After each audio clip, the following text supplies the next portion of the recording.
Hey everyone, welcome to my channel, Annie and Spence. My name is Annie and I am participating in the Camp Cookout Challenge Day 2, and this time the theme is desserts.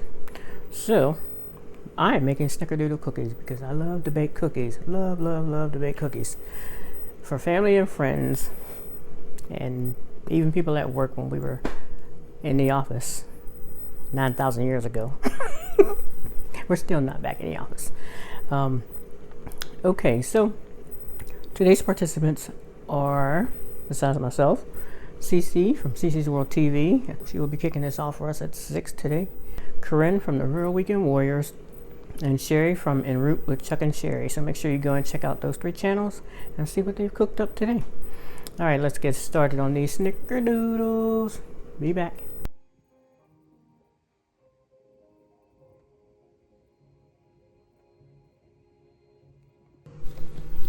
Okay, let's get started.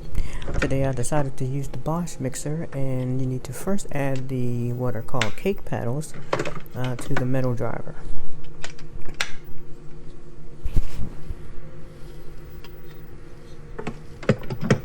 Add those to the mixer. Turn it on. Very loud. Alright, first ingredient. Softened room temperature 1 stick of butter, which is a half a cup, and then a half a cup of butter flavored shortening. Now that's the one with the red printing on the side. If you take out if you take the wrapping off from the original package, it's best to know which one is which and you don't have to open them. So the one with the red writing is for the butter flavored Crisco, and the one that has the blue writing is just a regular white Crisco, just in case you forget. Alright, you mix those together, and then you have to add in 1.5 cups of white sugar. Do it a little bit at a time so it gets mixed in pretty good.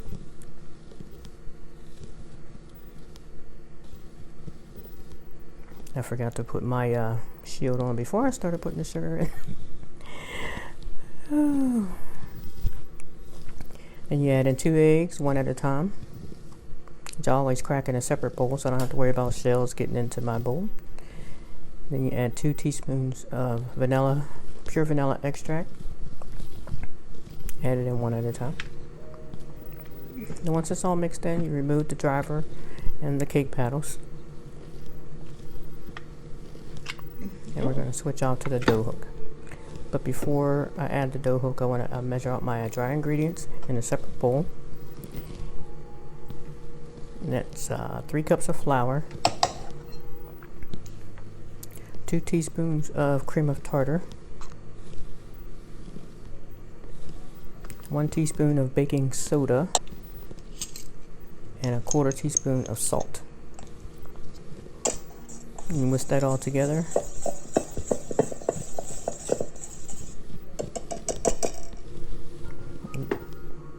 And then I add my dough hook to the mixer.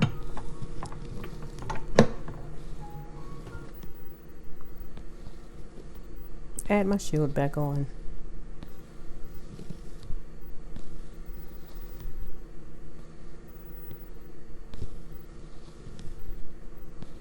Get that running and start adding in the flour a little bit at a time. Don't dump it in all at once or you'll end up having flour all over the place.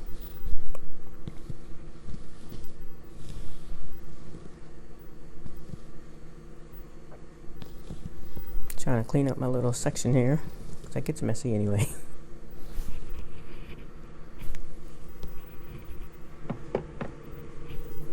Then you scrape down the bowl and kind of get the ingredients off the dough hook when everything mixed in. Once everything's done, you can remove your dough hook and clean that off. We don't want to throw any dough away. Now for your cinnamon sugar mixture that you'll be putting the cookies in before you bake them, that's just the 2 ingredients, the cinnamon and sugar, and it only takes 3 tablespoons of white sugar and 3 teaspoons of cinnamon. I'll put that in a separate cup, a clear cup that I can see through, and so I'm able to see that it's mixed in completely.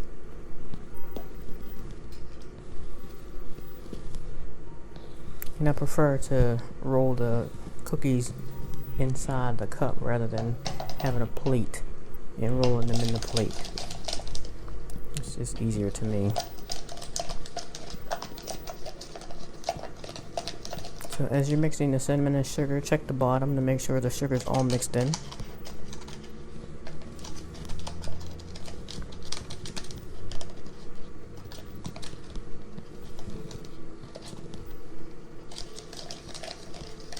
Keep on stirring. And once you see the bottom and there's no white from the sugar showing, then you're ready to go. So now you want to transfer this over to the other counter. Remove the shield, remove the hook. I'm sorry, we already removed the hook. Remove the shield. Remove the whole bowl. And I use aluminum foil on my cookie sheets all the time. I know a lot of people use parchment paper, but I stick with the foil.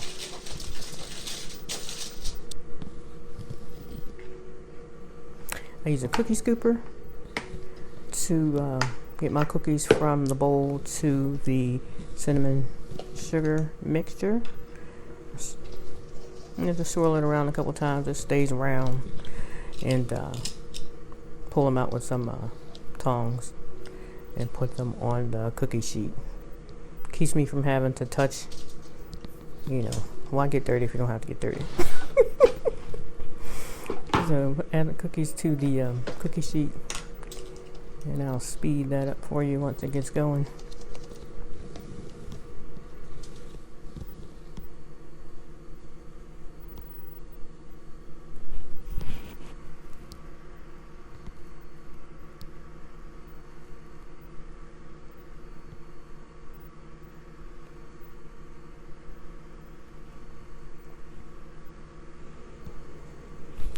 You want to preheat your oven, which I should have done before I got started, but I didn't think about it.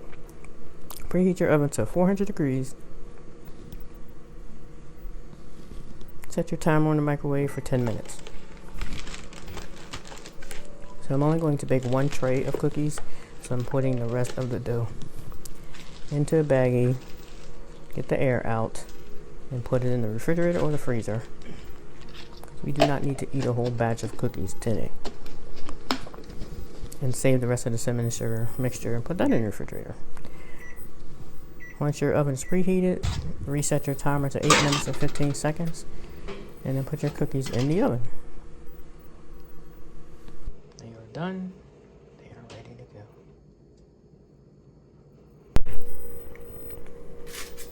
And here we go. We are done baking the snickerdoodles. Bloop. Oh, I forgot to check the bottom. A little bit darker than I want them to be, but that's okay. Whoop, whoop. And there you have it, our completed, fresh, homemade, baked with love snickerdoodles. Make this recipe for yourself and your family. Let me know how they turn out, and enjoy. I almost forgot I need to taste the cookie.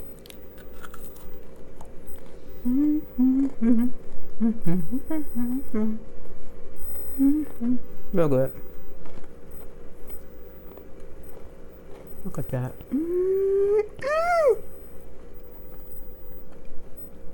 Tasty. You gotta make some. Alright, goodbye. Thanks for watching.